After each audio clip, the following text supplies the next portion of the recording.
So, hello viewers. Today we have with us Mr. Kanchan Banerjee, who has written a very thought-provoking, a very straight book on Indian history and all related topics to it, The Crash of Civilizations.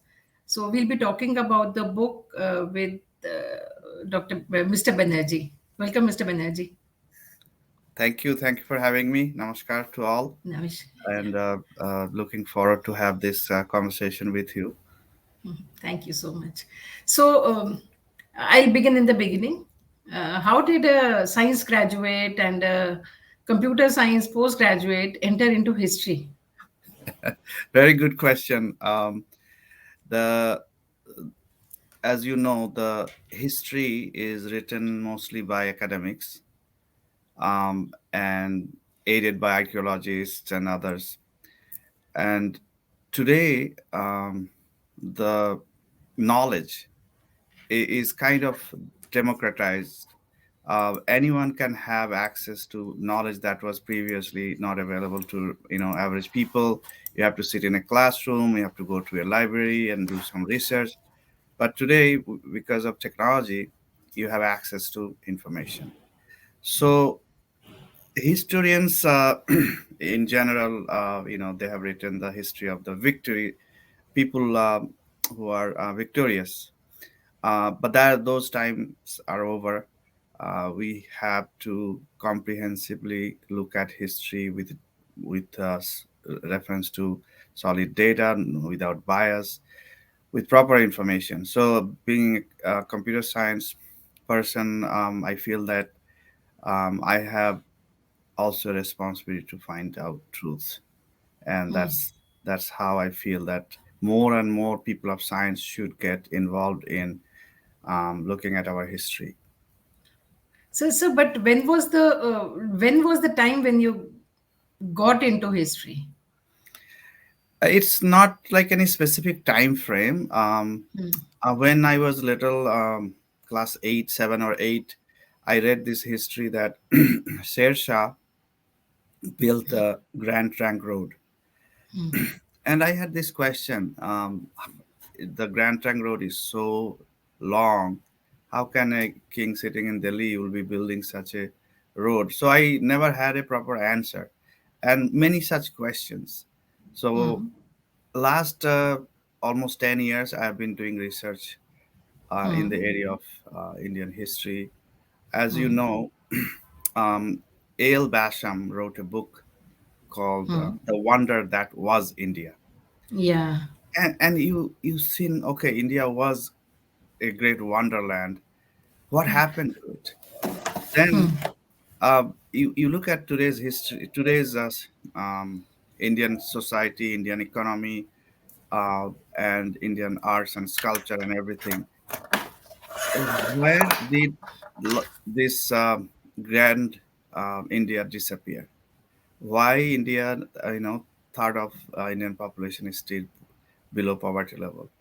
And lot of questions. What happened to India? So while searching for an answer to these questions, I found that the history that has been written by first the colonists and then the Islamists and then the Marxists have been corrupted.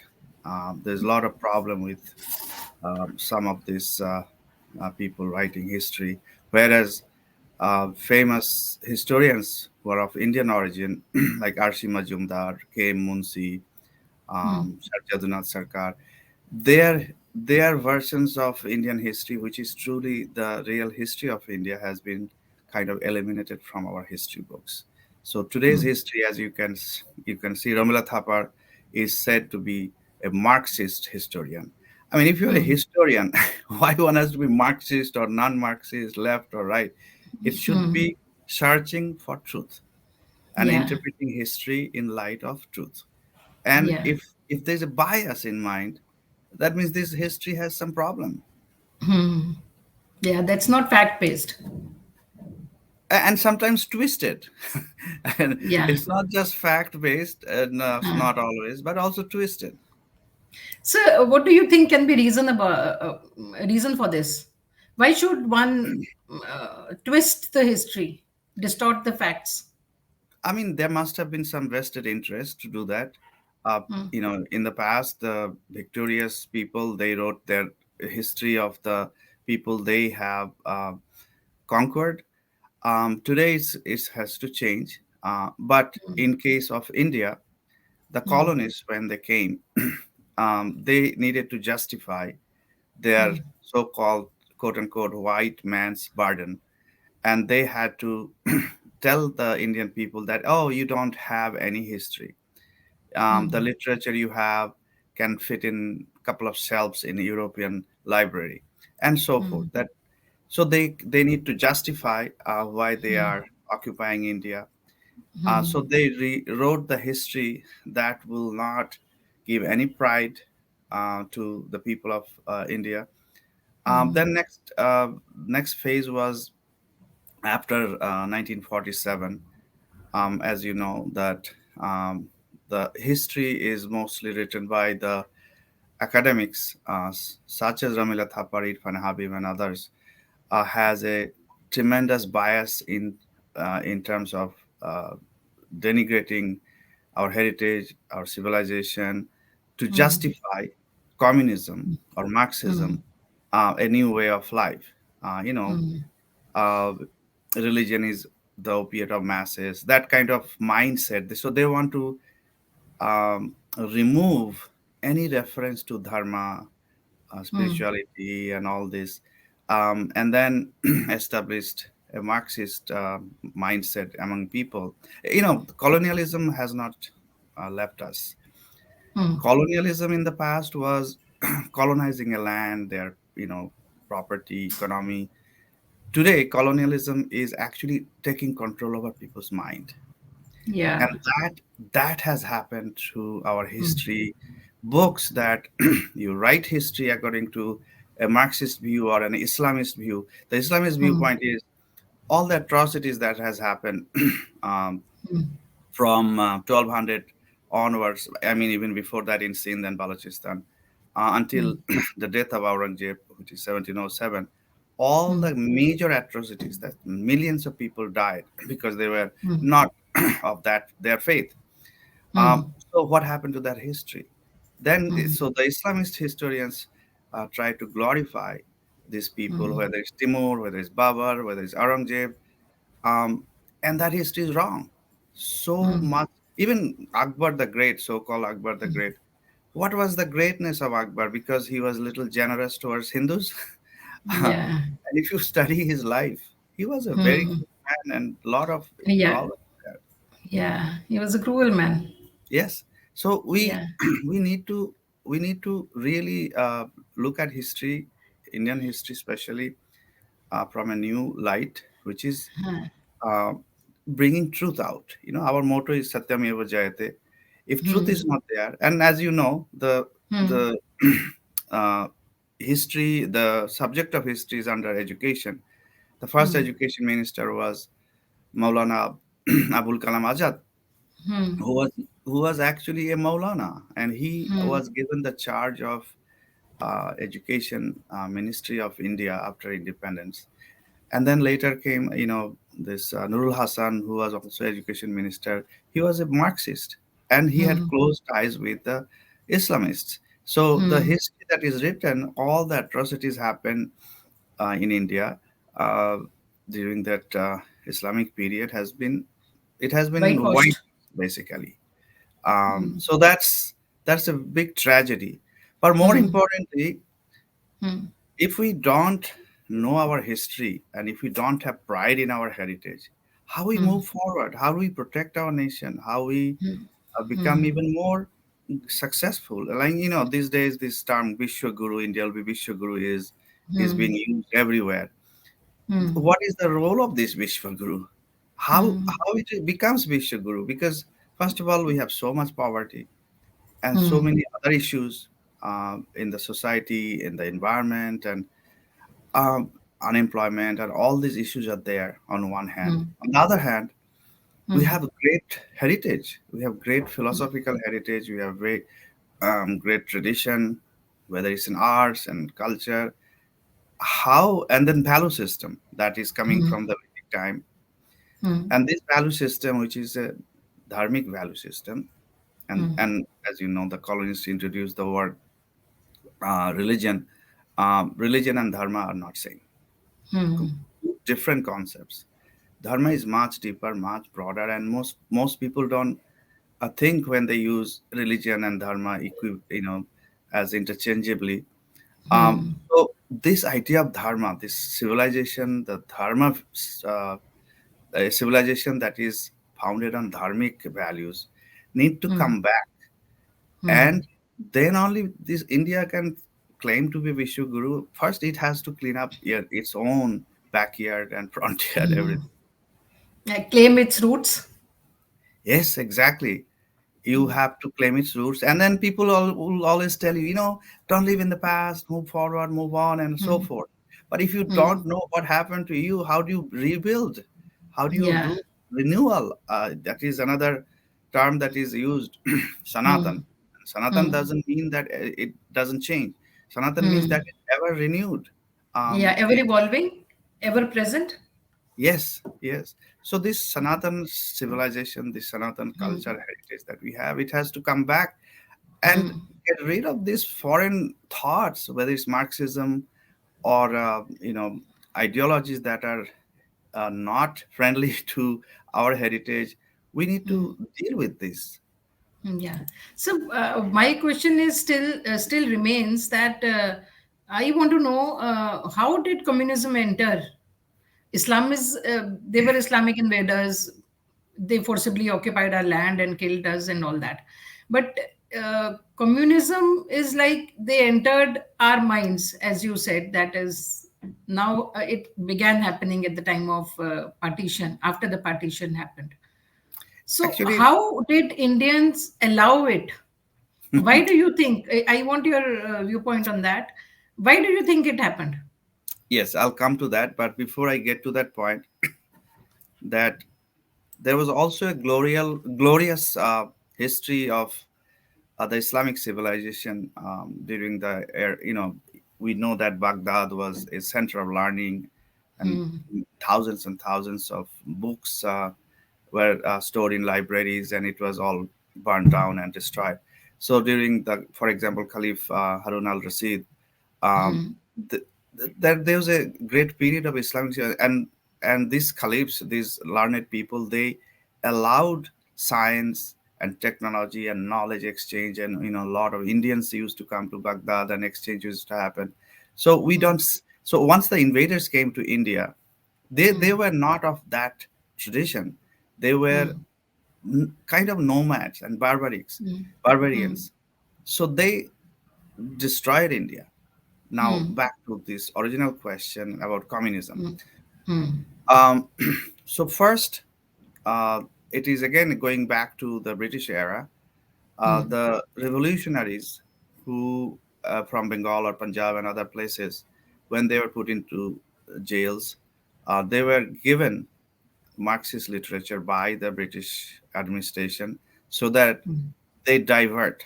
They, forget about freeing India, but they think of pan communism, pan world communism type of ideas that, world will be free. So many of these revolutionaries, if you look at the history afterwards, turned communist.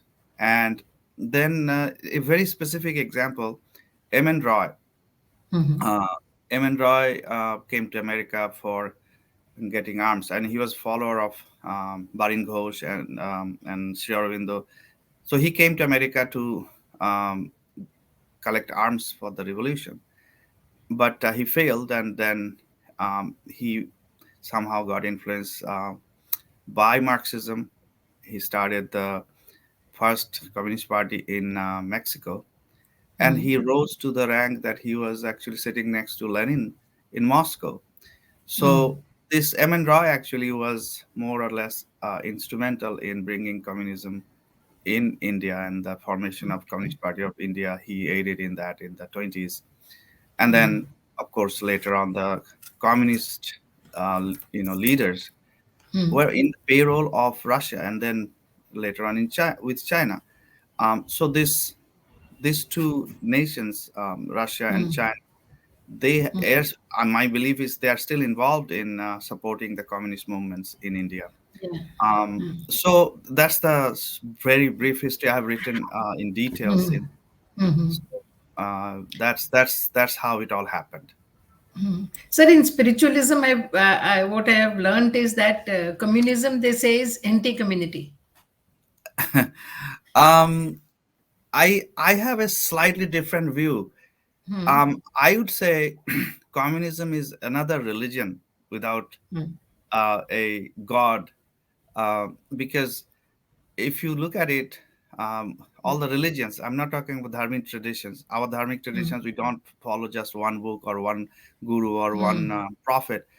But the religions, mostly the Abrahamic religions, they have a book, they have a prophet, they have some rules. Similarly, communism has their own book, which is probably Red Book or Marxist, and their prophet is Karl Marx. And the way they rule the world, they, wherever they went, they destroyed their local cultures. Everything is decimated, and so there is some similarity with Abrahamic religions with communism. So only thing is they don't actually. If you read my book, I have actually explained Yeah. when Christianity was kind of removed from mainstream in Russia, they were looking for a new religion. Basically, people were, they want something higher, something bigger. So at that time, communism came, and they felt that this is it. This is what we wanted. And at that time, yes, this is a new idea. We don't want to free people from the burden of the capitalists and so forth. So, but we know it has been proven wrong that this Yeah. ideology is destructive, not only Yeah. not good for the societies. So India is still suffering. There are some. Yeah. It's slowly going away, but a generation is still carrying that It today. will still take time. It will take not It not too will. long. My Huh. personal feeling is just few decades. It's over because the Yeah. world is looking at the world with a new outlook, with freedom, and knowledge is more free now. Knowledge is Yeah. more available, so that anyone can have access to information and Yeah. educate themselves. So that is the greatest thing. And during pandemic time, actually, I had this opportunity to stay home and read many books, which I didn't have to go to the libraries. I could download from different sources, sometimes for Yeah. free, sometimes from a library, say Oxford Library, and I could study sitting home. And even I Yeah. can look at the places, whether it's Harappa or a place in Bukhara. I can see photographs sitting at home. I don't have to travel to Yeah. those places. So technology brought knowledge closer home. Yeah, to all of us. Yeah, It's, to all it's of us.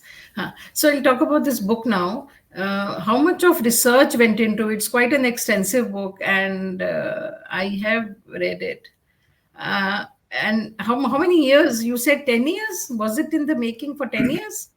So rudimentary research I was doing, taking notes for almost 10 years, but I focused on it to write the book when the actually pandemic really started.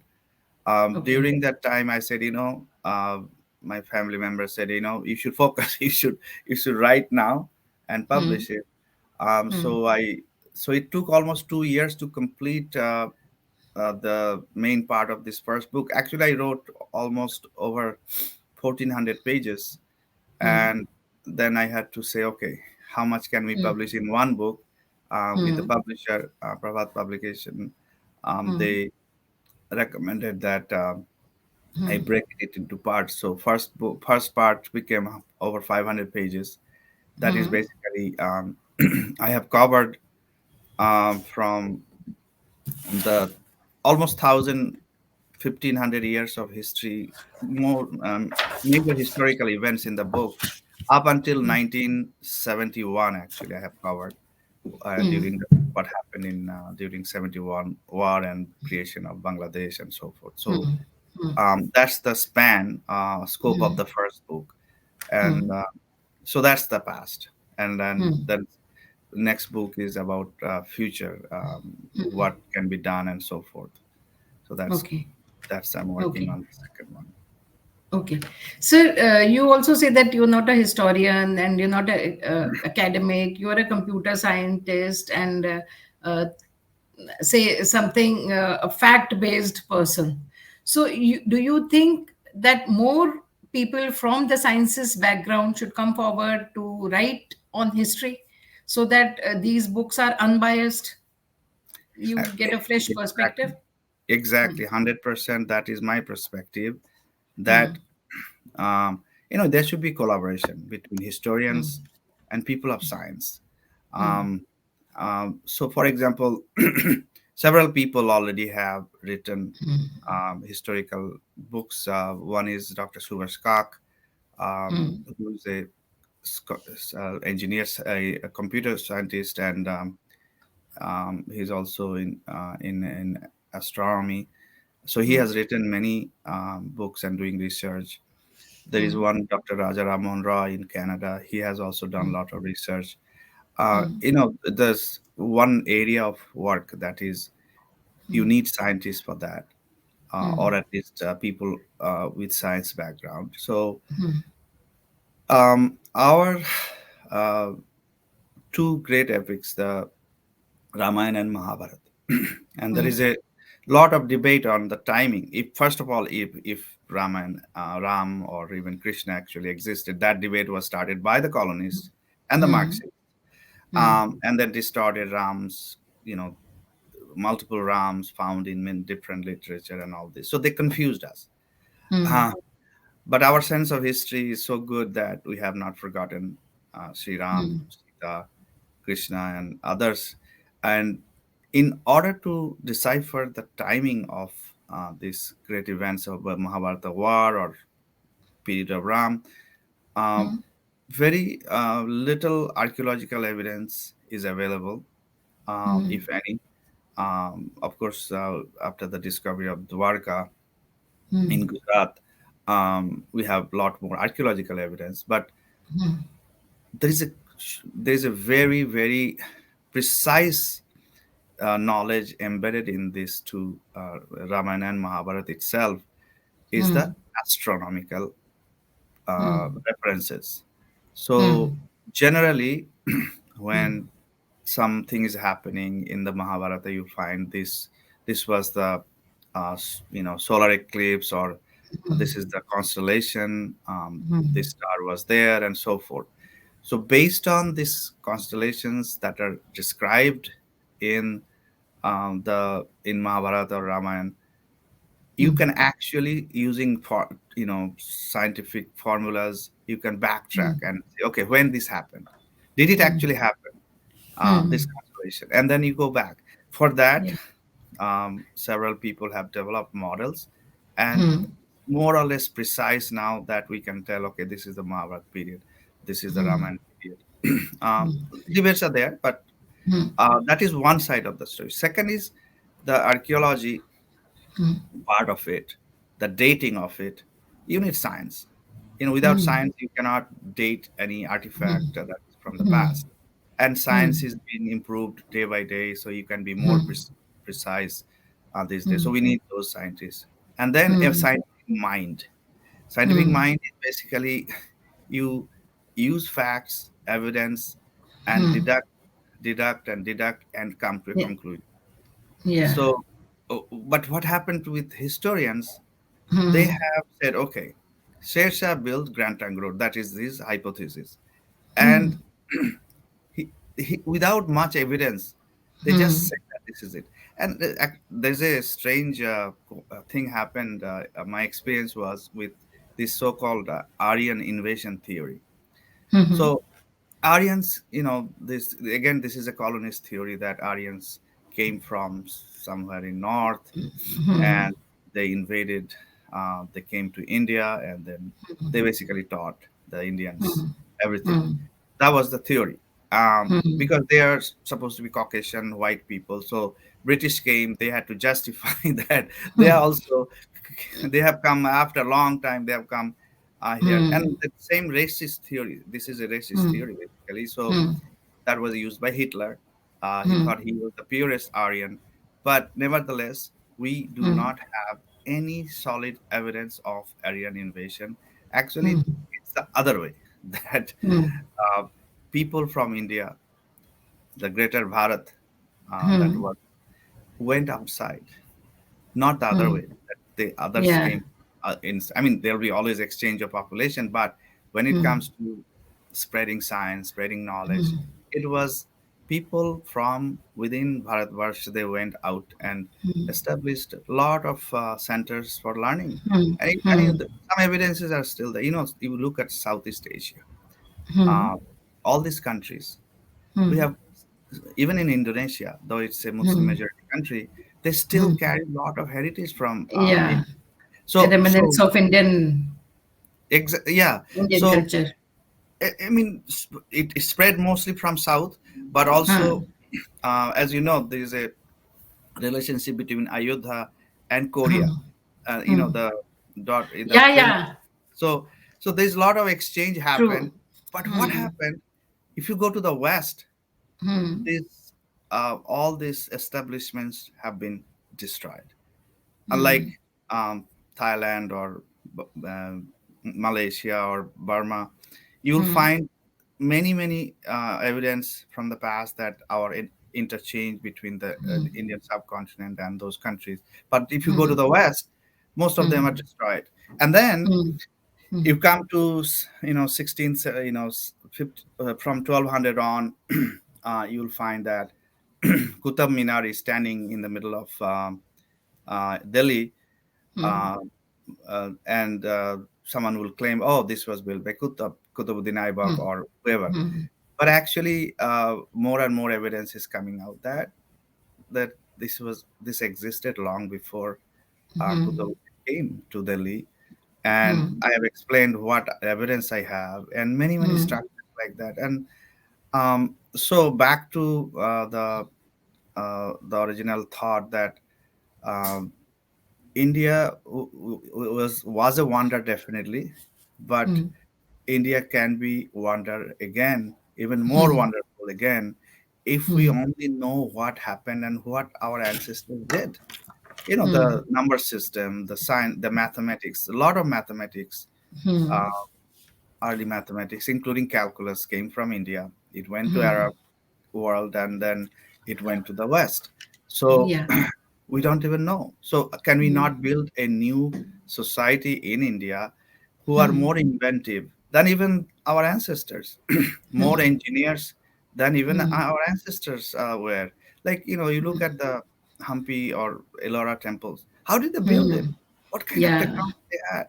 So we need to see what we can do today to create a new society with knowledge-based society. That was India, and then and also, as you know, why India was so great. India's GDP was highest in the world from the, you know, there's a economist Madison. He has shown like a graph that from 1900, I mean, from the zero uh, common era to all the way to, you know, 1900s, which were the major economic contributors in the world, which countries. So it was the major GDP of the world, where almost 50% was shared by India and China. And so in even at the year in the year of 1600, before the British came, we still had a major share, 24, or I forget the number, but 20s. That was the GDP. But if you go backward, before that, it was India probably was 80% of GDP of the world. So how did that happen? Not Yeah. necessarily GDP is the only way to measure a civilization strength, but nevertheless, it is some indication that. Yeah. So we had great centers of learning, centers of excellence, whether it's Nalanda, whether it's Takshashila. But then when I started uh, researching more about these universities, I found there are so many other universities we have forgotten and we don't talk about it because only we know about the Nalanda and Takshila. There's Bikramshila and many other universities, all over India, whether it's in Gujarat, whether it's Sindh, whether it's Tamil Nadu, whether it's Bengal, Bihar, of course, Bihar, UP area. There are so many. So I have found enough information to put in this book for 19 such universities that which most of them are no more. So because of the knowledge power, because of a society, India was a knowledge society. We could do a lot of invention, we could do a lot of engineering, we could do a lot of manufacturing, we could export a lot of things throughout the world, and that stopped during the Islamic period. The Yeah. and then when British came, whatever leftover was there, they destroyed everything and they Yeah. imposed their own education system, their own industry, and everything. Yeah. So So, sir, there's a museum in Kurukshetra. I don't know if you have seen it. Usme they have put in the all the information about what our science was, what our medicine was, what our astronomy was. But I think it's not much like advertised, or so not many people know about it. So which is that's true, yeah, which is basically that's a very good point you bring up, that we were so great and in so many fields. Actually, my claim is that this civilization that we have today, world civilization, all the major pillars of this civilization are built by the Hindus, the people of India. And yeah. whether it's mathematics, whether it's metallurgy, whether it's medicine, whether it is, in medicine, I'll give you a quick example. uh, the doctors today, modern medicine doctors, they take an oath when they finish their education. It's called Hippocratic oath, Yeah. and it is from Greek system. It came down, but if you look at uh, the system that was Charaka and Shushruta, they developed. If you look at Charaka Samhita, the Hippocratic oath would look like a very small subset of what a doctor, a Vaidya is supposed to be responsible for. So that tells us that even the knowledge of medicine was borrowed from India. Even the modern medicine owes it to India, and many other fields. Grammar, Panini's grammar was the first comprehensive grammar written by any, the language Sanskrit, and you just name it. Every, Yeah. metallurgy, chemistry, the steel of India was famous everywhere. The muslin of clothes of India was used to wrap the mummies in Egypt. So Yeah. it was a craze to have made in India products in good old Yeah. days, and all this Yeah. stopped for historical reasons. How do we get back? India today talks about make in India and so forth, but that is a beginning, and Yeah. because once we did it, we could do it in the past. You can do it Yeah. again, even better Do in the future. true. True. True. So how many? What kind of response have you got from the historians, the bouquets or the brickbats? um, Actually, it's relatively quiet. That I expected some reaction from the uh, academics that are not necessarily going to like what I have written. Not too many reactions so far. Mostly very positive. I have been working with several historians from India and also here. My uh, the, the our historian from Delhi University, uh, Dr. Sardandu Mukherjee, who has reviewed my script and who has written a forward, Yeah. and some other historians also I have consulted, and they all appreciated those people. I even some of them may not be completely agreeing with me, but the approach I have taken has been appreciated by many, and I'm hoping that my effort will trigger more people to come forward and research, do more original research, and bring out truths about India.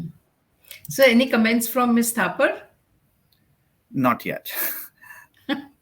Okay, and you have been quite critical. In fact, you say that India would have been different if Jawaharlal Nehru was not there. Um, it is. It's not that straightforward. Hmm. Jawaharlal Nehru ji could have done great job, if not, he was influenced by certain factors. One was he was also influenced by. I mean, when he was a in the beginning, if you read his life in the beginning, was he was a great patriot, and uh, he was part of the whole Congress movement. But what happened? He was influenced by both uh, sides of um, negative forces that is not good for India. That is, one is Marxism, and the other one is colonist ideas. So he was basically in his achar vichar, his behavior. He was more a British. Brown Um, Sahib. Brown Sahib sort of. On the other hand, his thought process was influenced by Marx. He was close to M. Roy also at some point, and and he was also close to the many of the Islamists. If these influences did not happen, perhaps he could have done a great job. But again, um, he himself admitted he was in hurry to get the freedom, and it was Sardar Patel who was actually chosen to be the first prime minister. But Yeah. beyond that, there is another sad story that the real first leader of independent India was Netaji Subhash Chandra Bose, who actually occupied Andaman Islands and raised Indian flag, declared independence in exile.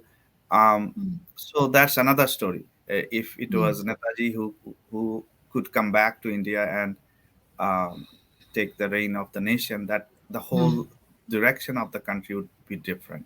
So it is a big, huge contrast when you look at um, these events in post-partition events within India. Um, it's very sad that India could have been a developed country by now, um, but it did not. Had the partition not happened? Um, that's a very complex question.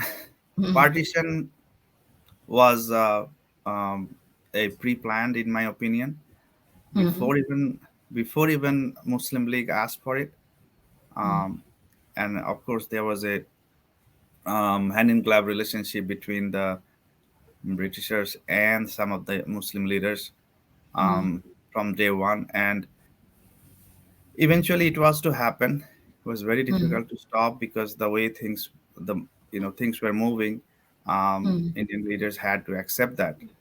But many say, and I'm not sure, I'm not an economist, if India remained united, we could be more developed because all the resources that go into fighting terrorism and border related matters could have been um, used for economic Used. development and so forth. So I am not sure, but even partitioned India could have been more developed if we had proper leadership.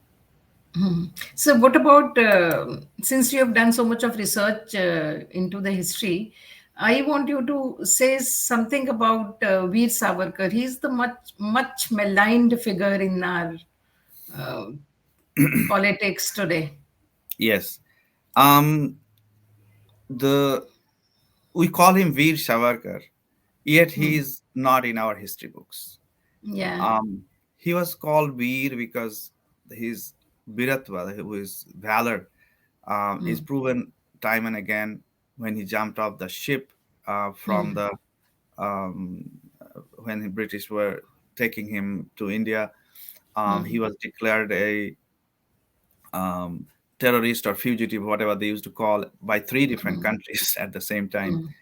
That itself tells that he was someone who this British Raj was afraid of.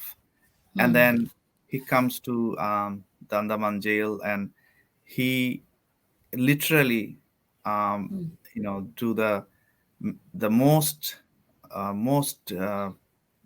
what you call tedious job of extracting oil from the machine for not only for a few days, for months and months and years. and um, yet his contribution is unrecognized, and I'll tell you briefly about that. Hmm. So, in my opinion, India's independence did not happen because of the Satyagraha of Gandhiji. Hmm. Um, it really happened because of mostly the revolutionaries, their activities in Bengal, Punjab, and other places in India.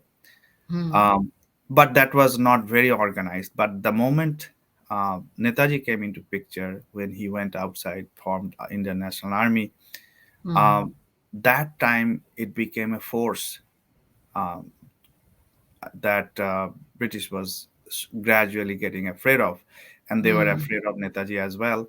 And they um, how the INA was formed.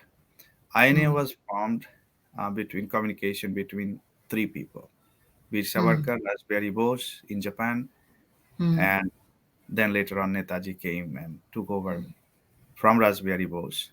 And Hmm. what triggered the British to quit India? There are a lot of theories, but my personal conviction is that uh, long back when Savarkar, B. Savarkar proposed that Indians must join British army in large numbers, and when time comes, they should turn their gun to the other side, to the British, Hmm. against the British. So that was Hmm. his strategy, and Netaji Hmm. also took that strategy and formed INA. So Hmm. when in in Bombay there was a naval revolt. It's not just Hmm. naval. There are revolt in air force, also in navy and army, and they were Hmm. saying no, we are not going to take orders from the British officers anymore. And in Mumbai streets, people were carrying Netaji's photograph and singing "Kadam Kadam Baraija." There was a huge uproar. And if you look at the diaries of those days of the Attlee and other people who were in charge of British India, they were Hmm. so worried that we cannot keep this nation again anymore under control.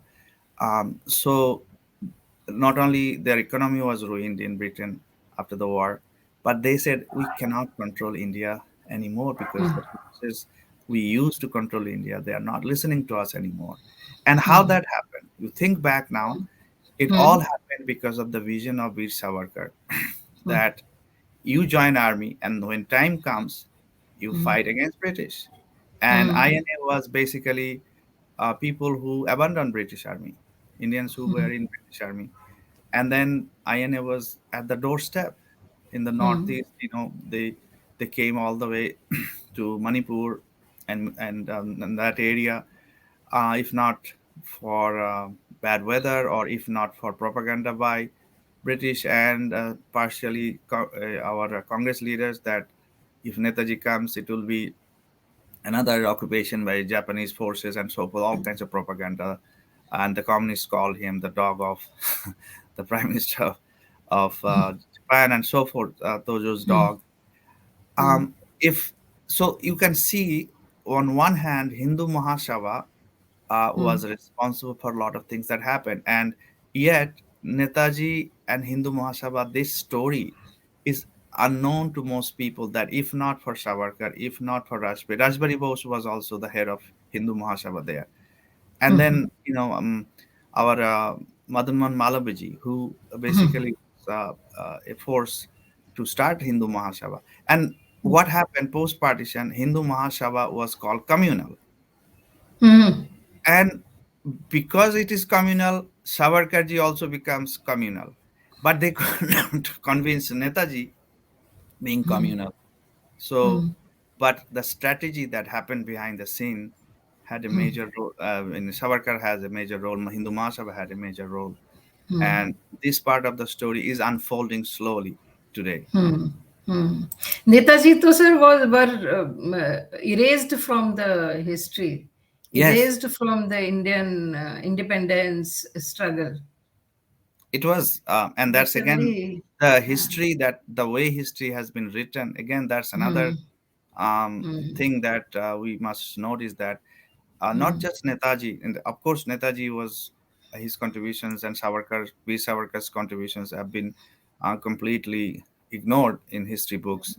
and more mm, glorification happens to some Congress leaders, whether it's Gandhiji or Nehru, but many other revolutionaries, they gave their lives. They were not also mm, in the history books. It's not mm, just, the top ones, but mm, if you go to the Andaman cellular jail, I mean, thousands and thousands of revolutionaries, they lived a brutal life there or died there. Even Veer Savarkar, he was under so much stress and pain. He thought of committing suicide. It was so bad. It was so. mm, Uh, it's incomprehensible to us. We cannot comprehend the torture they. mm, So what happened to that history? And mm. think of leaders like Nehru or How Patel they or were treated in jails. yeah. So it's very interesting to know that the Yeah. people who actually suffered because of their patriotism, because of their dedication to the nation, they were Mm, eliminated from the history books, and yet mm, just footnotes. And Savarkar especially, and you mm, think about it, when we talk about history, sitting in London, mm, he compiled this book, The Six Glorious Epochs of Indian Independence, Indian history. mm, There was no computer, even he didn't have a typewriter. mm, He writes, he digs out information sitting hours and hours from actual physical books, and mm, and and and writes a book on Indian history. First time someone writes, um, from our point of view, what happened to us, mm, what we went through, and that mm, book was banned. mm, that that book was banned. So mm, um, today, I don't know how many people know. There mm, might be some factual errors because he didn't have a computer, check the reference, this and that. He didn't have an assistant. He didn't have a researcher mm, with him. All he mm, did by himself, and mm. I mean, I wonder sometimes how did he do that. So Yeah. today's historians have Mm, access to so much. They can do yeah. a lot of great service to the nation. So much more Yes, if they want. yes. Sir, by talking against Nehru and talking about Netaji and putting Veer Savarkar and other revolutionaries in high pedestal, don't you think that you are going to ruffle quite a few feathers? People are going to call you Sanghi. No, see, I don't see anything wrong being a Sanghi, Hmm. because Sangha has done a lot of great work, and people, again, that's another part of the history that has been distorted. Hmm. um, but really, it doesn't matter whether Hmm. I ruffle feathers or not. I'm not speaking against anybody actually. I'm trying to Hmm. bring the truth. I mean, I'm not against Jawaharlal Nehru or Gandhiji or any particular personality. I am Hmm. talking about facts. Bring facts, bring truth, and Hmm. let people judge. And Hmm. it's not that I have grudge against particular person or particular party or anything.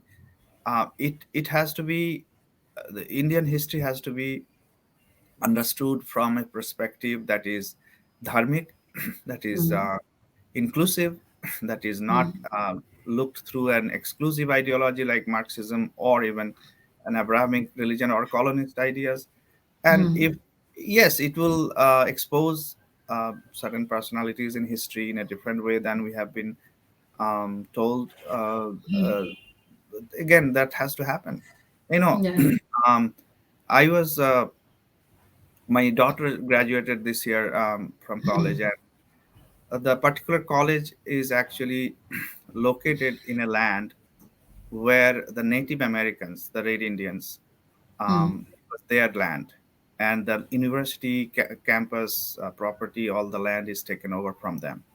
Can you Hmm. believe, after so many years in this invocations program, Hmm. the dean actually apologized Acha. apologized to the Native Americans for what has been done to them, and Hmm. promised for free education and other things that they want to do to their Hmm. people. So in India, it's the other way around. In Hmm. India, you occupy a land, and when you ask for it, return of the I mean, very simple example is the Ram Janmabhoomi location, Ram Janmabhoomi temple location, where a mosque was built. It was not really a mosque, but a structure was built by Babur. And in order to glorify Babur, uh, the Marxist historians and this whole lobby group, they did not want this to be returned to the Hindus because they were trying to find many reasons not to give it back. This realization must come to people of India that thousands and thousands of temples were destroyed by the invaders. They were not just religious places; they were places of education, learning. They were Yeah. places of, I mean, exquisite architecture. Yeah. Um, you know, they are all gone. So it should be the people's offering that, okay, we need to reconcile this situation, we need to do something about it, not adding fuel to that communal ideology that and as you know that the Abrahamic faith are not inclusive. Yeah. They're exclusive because uh, the biggest problem with this our in our society is that one believe that your murti is false. They call it idol, and that murti has to be destroyed. It's embedded in all three Abrahamic faiths, and when it comes to living together, society has to come to this understanding that this society has been there for thousands and thousands of years. There this is an unbroken tradition. There's no other country in the world, no other nation in the world that has this unbroken tradition. China has to some degree, but as you know, they are going through a phase. But India is the only only continuous civilization that has kept its system. So we need to appreciate that this is one nation where tradition lives. It's a treasure Yeah. house of history.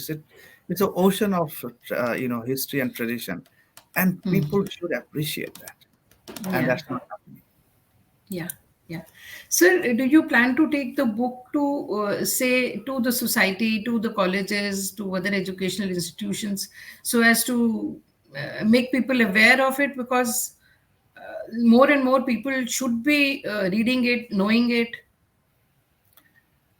Definitely, that would be great thing if that happens. And I'm trying to see if we can put it in many university libraries and other regular libraries. But again, I mean, for me as an author, it's not that easy job sitting thousands of miles away. But I have Yeah. requested my publisher and few other friends to see what can be done to um, share this information and make this book available. It's people can buy it through Amazon or Flipkart anywhere in the world.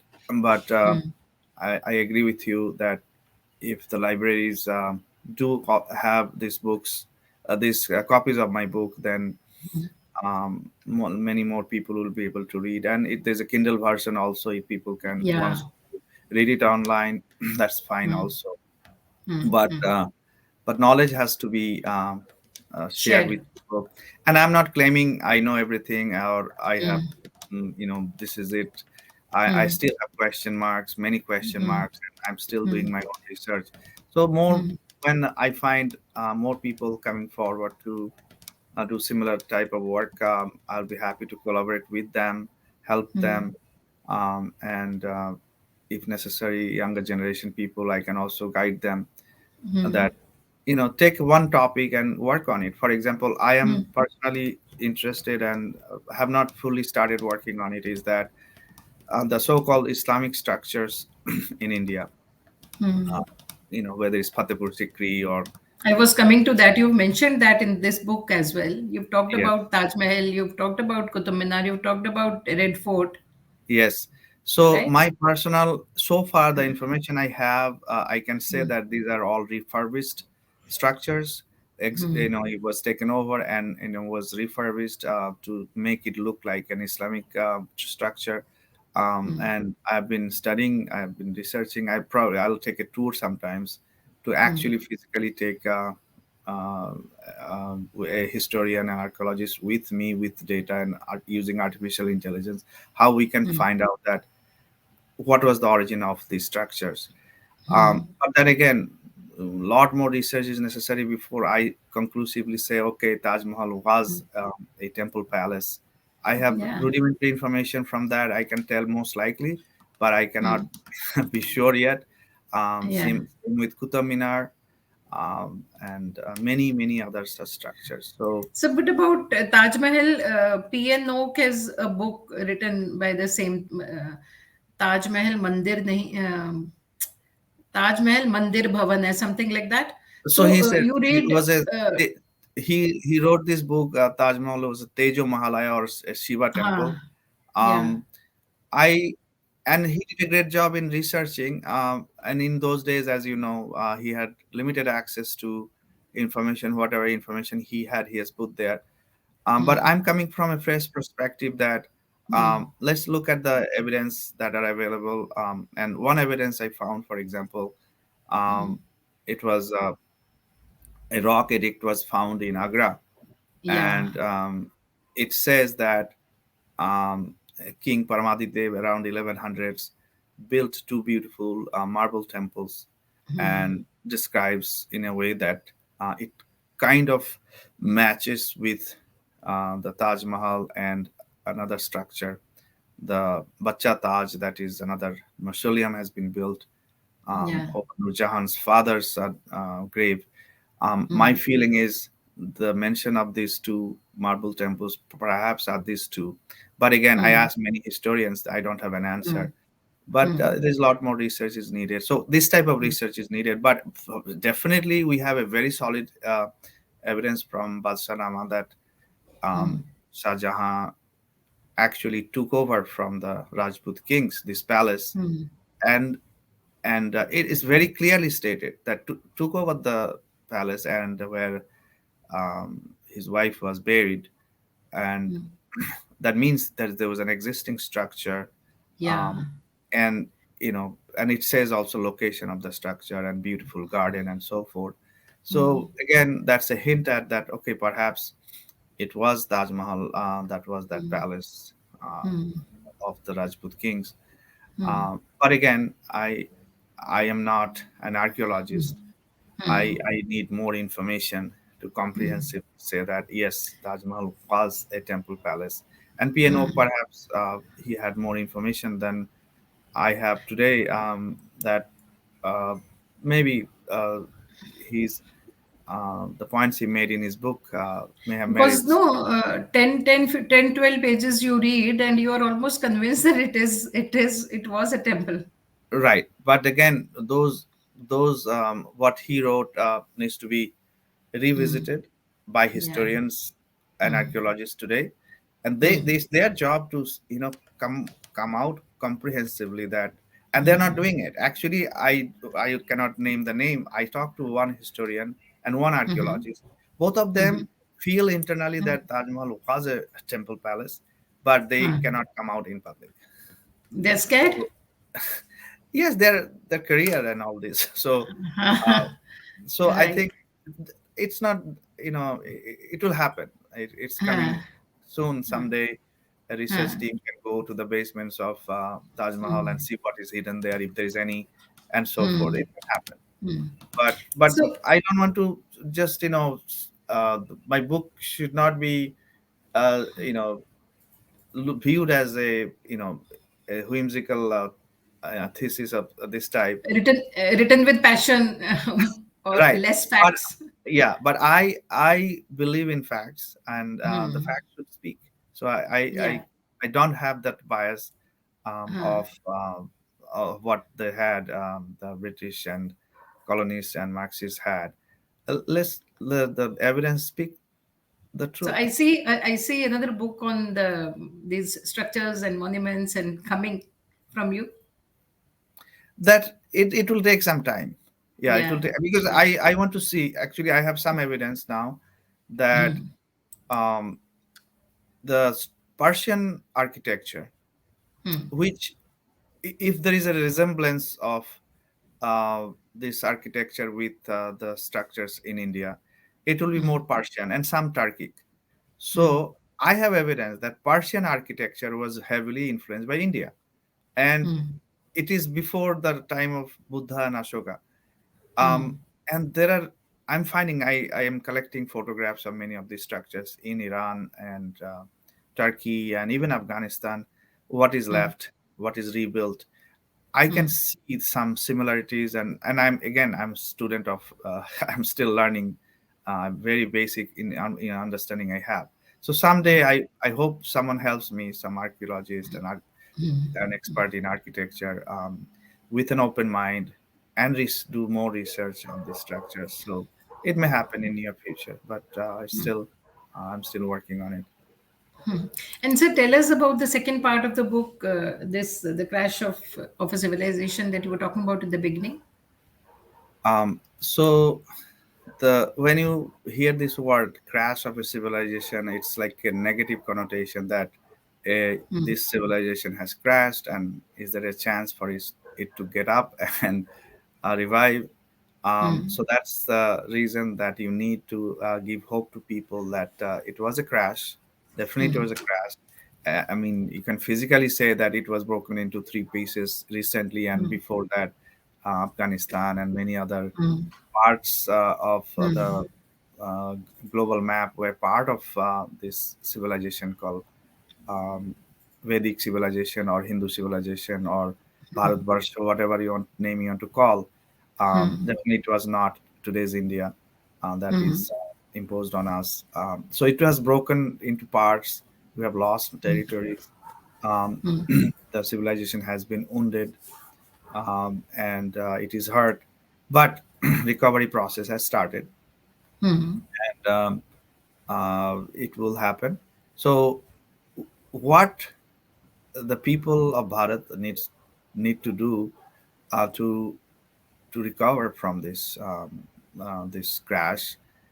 First thing is we have great tools within the civilization and knowledge, um, great value system that slowly should come out and empower people, whether it's yoga or whether it's dedication to science, knowledge, scientific knowledge.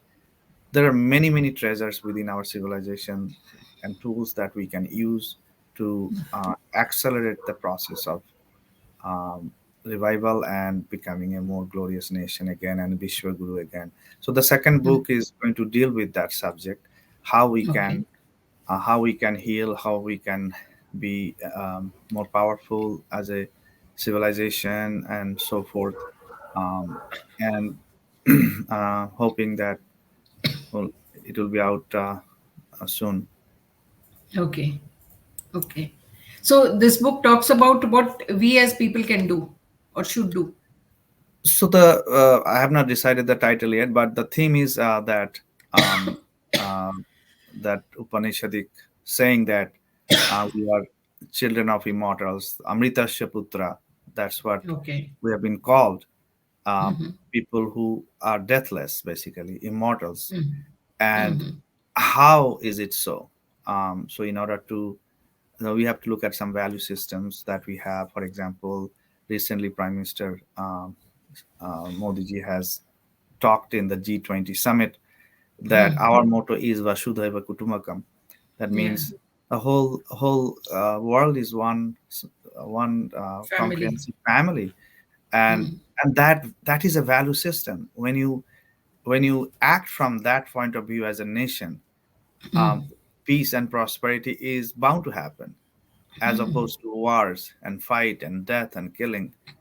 So some of these gems, some of this civilization and knowledge need to be implemented not just at a national, international level, but at the grassroots level. The corruption that happens in the society, the violence that is still going on in many parts of India, um, poverty. How do we get out of that? So if we have a comprehensive value system which is based on dharma means which sustains actually. Dharma is not necessarily doing puja and arti and all this.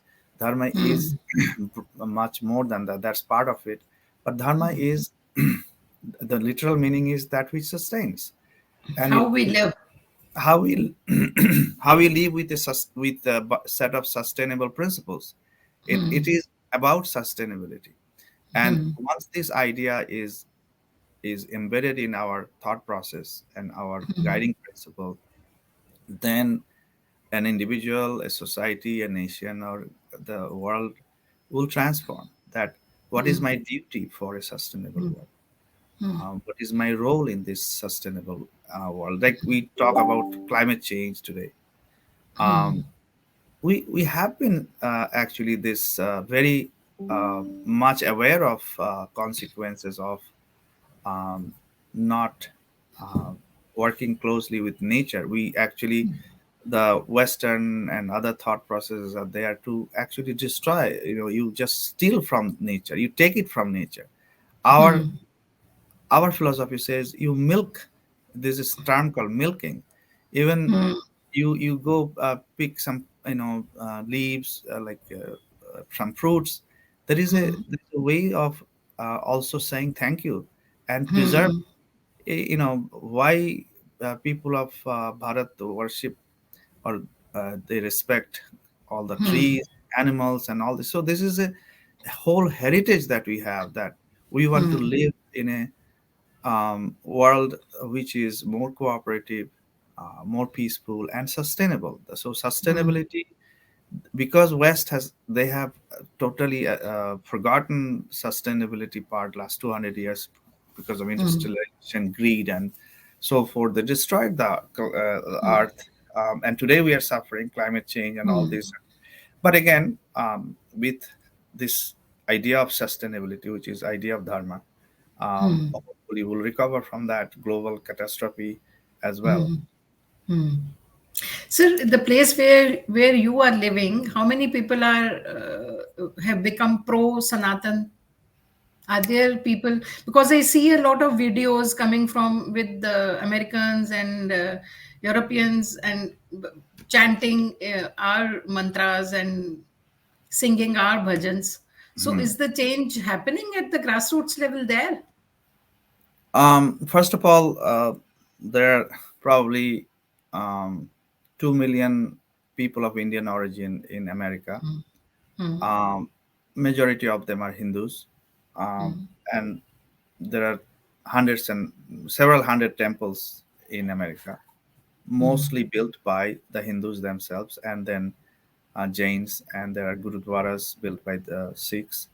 Um, there, so that's the mostly people of Indian origin. They built this structure. Then people who came from Caribbean countries, Trinidad, Tobago, and Africa or Guyana, they also have a large number of people living in America. They also have temples and societies. They follow whatever tradition they took from India to these countries. They're still following that, which is very heartening to Okay. see. But the new development that has happened, as you know, is the movement of yoga. Uh, Call it yoga, whatever name you want to call yoga or yoga. So there's a yoga movement Okay. in around the world, and 20 to 30 million people in America practice yoga. Some mostly hatha yoga, like asanas and pranayam, some meditation, and not necessarily they understand yoga fully, the deeper meaning of yoga. Not everybody understand, but many of the yoga gurus came from Bharat, and then many of them are trained here. There are great yoga teachers. They are those are not Indians, but people here they have learned yoga, and then many of the gurus have their thousands and thousands of followers, whether it's Sri Ravi Shankar or Prabhupada. ISKCON has many branches throughout America, and then Ramakrishna Mission and Chinmaya Mission, and then Sai, and many other traditional gurus and traditions. Um, they have their own temples throughout America, and a lot of people are learning more about the heritage and culture, not just the people of Indian origin, but also um, others, mainstream Americans, also are interested in it.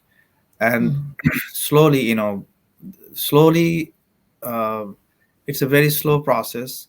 While there's a setback that some of the churches, they um kind of banned yoga, practice of yoga in this Okay. country, but it did not have huge impact. Still, Mm. people are learning. And fortunately, where I live in Boston, has a very Mhm. significant contribution towards that is that um, when Swami Vivekananda, who came to Chicago in 1893, his famous speech at the Parliament of World Religions, he had to come to Boston to actually start his journey, where he met the Harvard professor who wrote his credentials for attending this program. So that was in Mm. Boston. Then, when many years later, when Paramahansa Yogananda, um, Mm. he also was a great spiritual teacher. He came to America, and he also had to come to Boston first. Mm. And then Prabhupada, founder of ISKCON, so he also landed here first, did customs in Boston, then went to New York.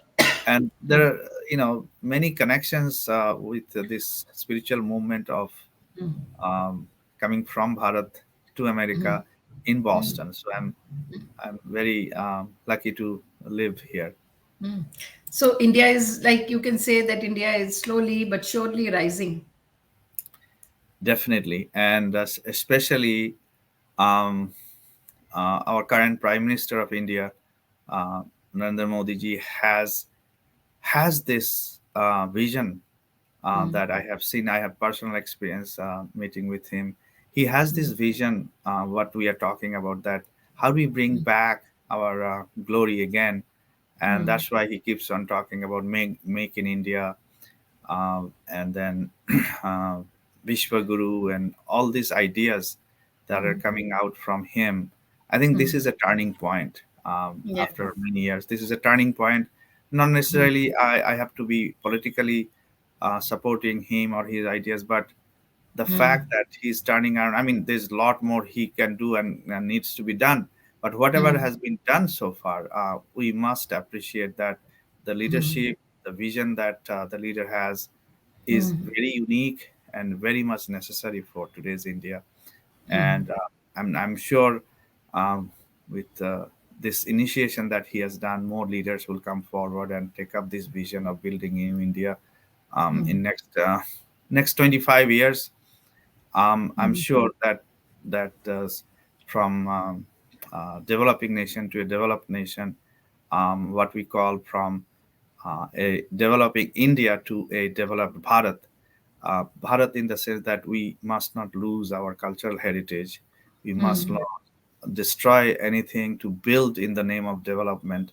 Um, that is both value system and our cultural heritage and land and wild and water, and you know everything should be preserved, and then do the work that brings the standard of living higher from where we are, income level, standard of living, but with an inclusive vision of sustainability. And Yeah. that's what I call from developing India to a developed Bharat, Yeah. which is the original idea of Bharat, that a sustainable world. That will be a good title for your next book also, from a developing India to developed Bharat. Perhaps. Yeah. And so one last question. What advice would you like to give to a common Indian, a normal, say, a normal Indian, not affiliated to any party, anything, to preserve the culture? How can a common man contribute? So first of all, learn more about our history and heritage. Question the establishment, that is this right? Is this true? One should question. Don't take everything for granted. Whatever we read in the books, whether it's history books or books, literature related to religion or culture, question. And you analyze. This is the freedom our rishis gave us. You question. Upanishad is about questioning. And Yeah.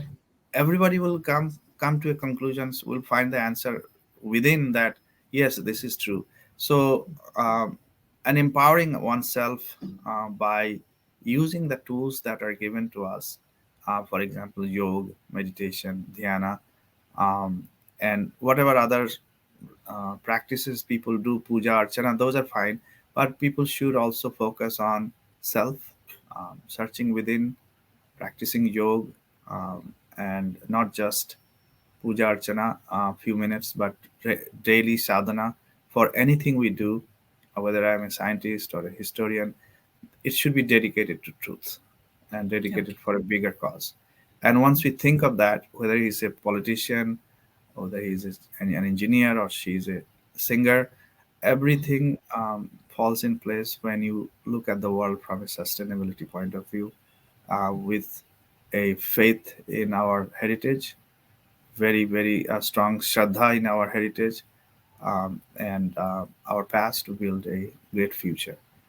And I think that's a very big thing to do. But again, I know I practice every day. I know it is doable by anybody, anywhere. Yeah. Yeah. Thank you so much, sir, for giving us so much time of yours. And I'm sure people, all those who will listen to you, who will pay attention to what you're saying, to your words, will surely try to implement those in their lives, like I do, I will do. And we look forward to your second book and more books after that. I'm definitely looking forward to a book on monuments. Right. Thank Yeah. you so much, Rajkumarji. It was great to Thank speak you to so you much. today. And Same here, sir. I also thank you for having this opportunity to have this conversation. And Yeah, thanks to your listeners and viewers. And if they have any question, I have a website, authorkanchan.com. People can okay, send suggestions, questions, and so forth. sure. And of course, you can buy the book from Amazon or Flipkart, Yeah, and both in India and outside. yeah, And I hope you read and give me feedback. I'm open yeah, to sure. more feedback, and hopefully, I will also learn from many of you as well. Thank you so much, sir. Thank Namaskar. you. Namaste. Yeah.